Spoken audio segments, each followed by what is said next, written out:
Então, vamos para a nossa terceira e última etapa, que seria fazer o nosso desenho de diagrama.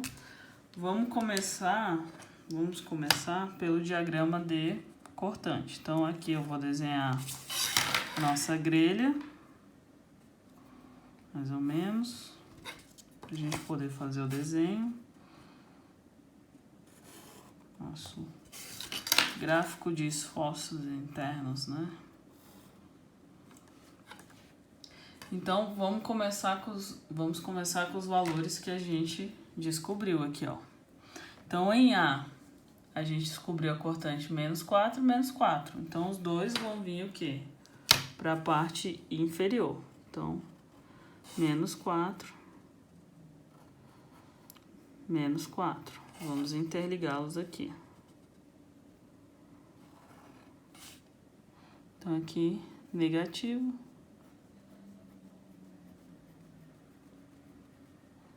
Menos 4 quilonewtons, menos 4 quilonewtons. Certo. Próxima etapa aqui.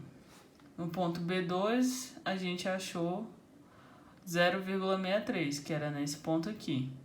E no ponto C1, menos 8,37, que era nesse ponto aqui. Então, ele vai para a parte superior com a intensidade de 0,63.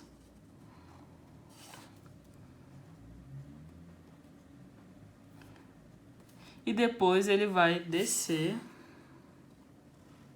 para menos 8,37 quilonewtons, que é o valor que a gente achou aqui, ó. Pronto, agora eu vou interligar esses dois caras aqui, ó.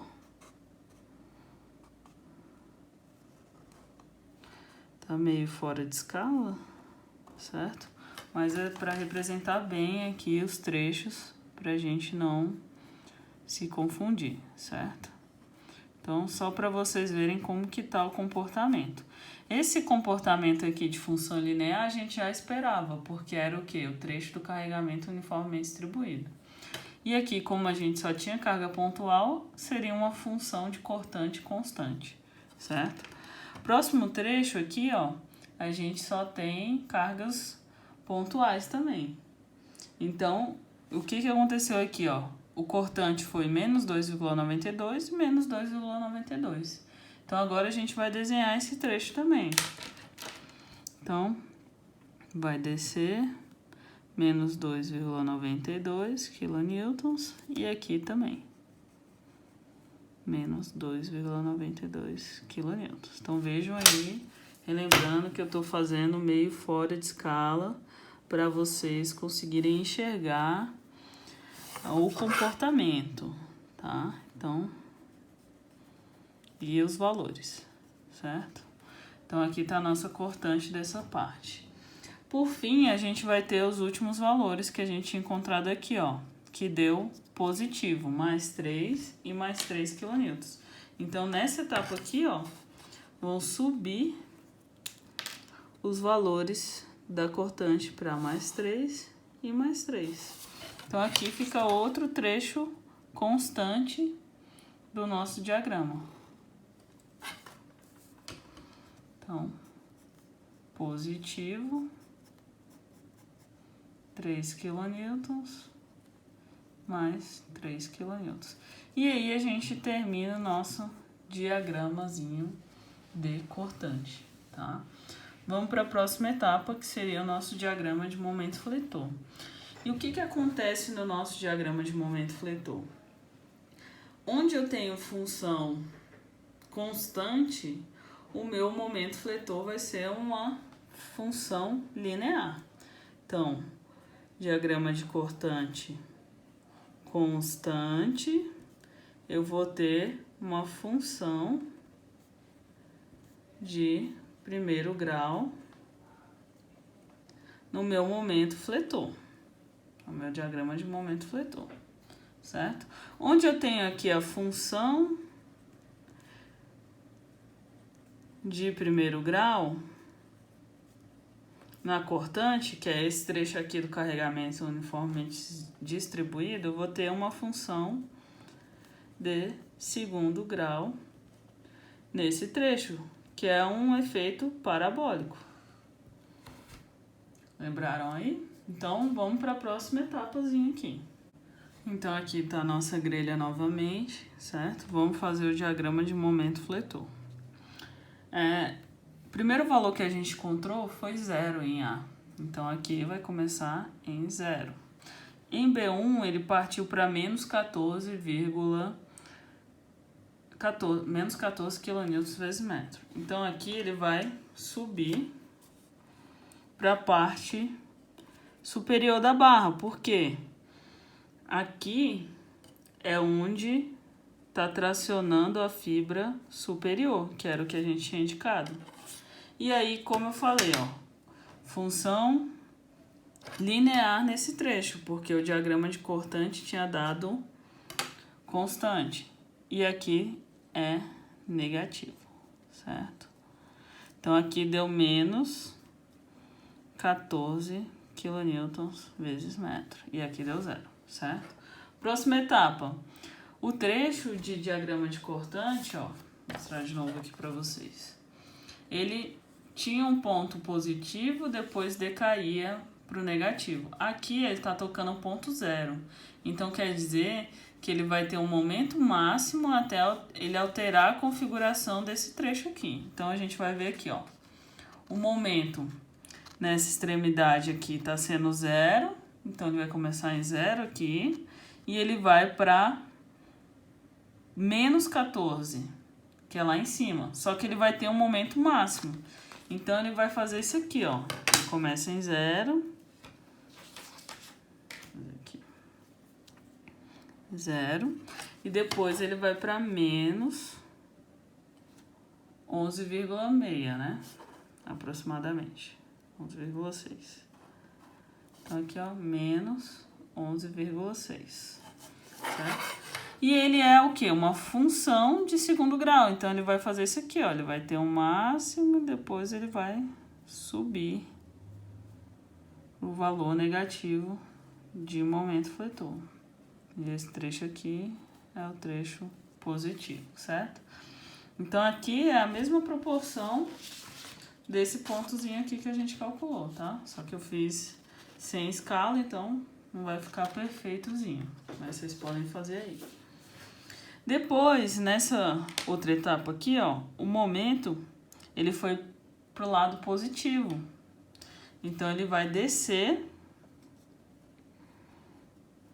para 14,02 kN vezes metro. Então, vem para cá. E na outra extremidade, ó, deu menos 3,5. Então, ele vai o quê? Para a parte superior. Lembrando que diagrama de momento negativo é na parte superior, certo? Que é justamente para indicar que está tracionando a fibra superior. E aqui ele vai ser interligado por uma função linear, certo? Então, vou formar dois triângulozinhos aqui, beleza? Então, vejam aí, um trecho positivo e outro trecho negativo de momento. E por fim, da última barra, o momento aqui em D2 vai dar menos 11,6, então ele vai subir mais ainda aqui, ó. Menos 11,6 kN vezes metro.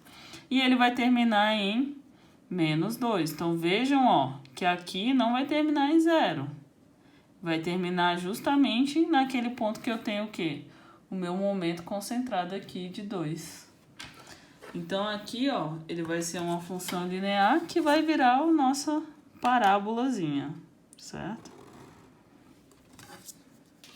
E esse trecho aqui é todo negativo. E aí, a gente finaliza o diagrama de momento fletor. Pronto. Falta o último diagrama, né? Que é o nosso diagrama de torção, que é o mais tranquilo. Eu digo que esse aqui, diagrama de momento fletor, você tem que pensar um pouquinho mais nas respostas aqui para poder fazer o desenho da configuração. Mas o que te ajuda? O diagrama de cortante, tá? tá? Então, sempre faça um diagrama de cortante primeiro. Vamos para o último passo. Prontinho. Então, agora vamos avaliar onde tem momento torsor, certo? Então, começando aqui em A, deu 0, 0. Fácil, não preciso desenhar nada. 0, 0.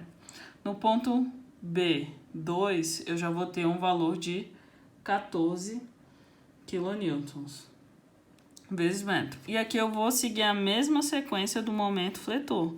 O positivo eu vou jogar para a parte inferior. Então, mais 14 quilonewtons vezes metro. Na outra extremidade vai ser o mesmo valor. Então, aqui, ó, vou ter mais 14 aqui, de torção nessa barra.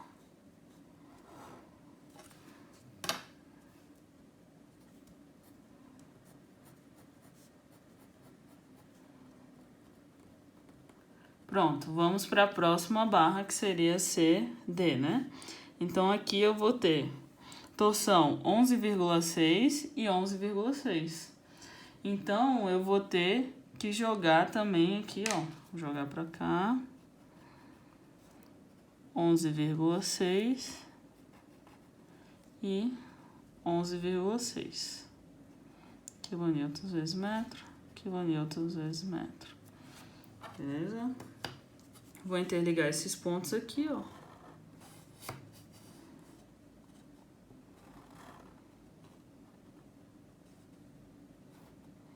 Lembrando que tá meio fora de escala, mas é para vocês conseguirem visualizar o efeito, né? Vocês podem fazer aí na escala de vocês. E por fim, na outra barra DE, a torção deu 0, certo? Então aqui a gente tem um diagrama de torção já, facinho, né? Então vamos avaliar aqui algumas coisas. Ó. Vejam que o momento fletor desse lado virou a torção dessa barra aqui, ó. E o momento fletor desse lado aqui virou a torção dessa barra aqui aproximadamente, certo? Da mesma coisa esse lado aqui, ó. Então, 11,6 e 11,6 viraram aqui a torção. E o 14, mais 14 e menos 14 viraram a torçãozinha desse lado, certo? Então, vejam aí que eles têm correlações similares, beleza? E aí, a gente fecha nossa aula com esse exemplozinho aí um pouco mais complexo de todos que a gente já fez. E vocês podem ir realizando aí as atividades práticas de vocês na lista de exercícios que vocês têm, certo? Então, bom estudo aí a todos, espero ter ajudado com a resolução desse exercício, que vocês consigam dar continuidade no estudo de vocês. Então, até breve, estaremos em sala de aula.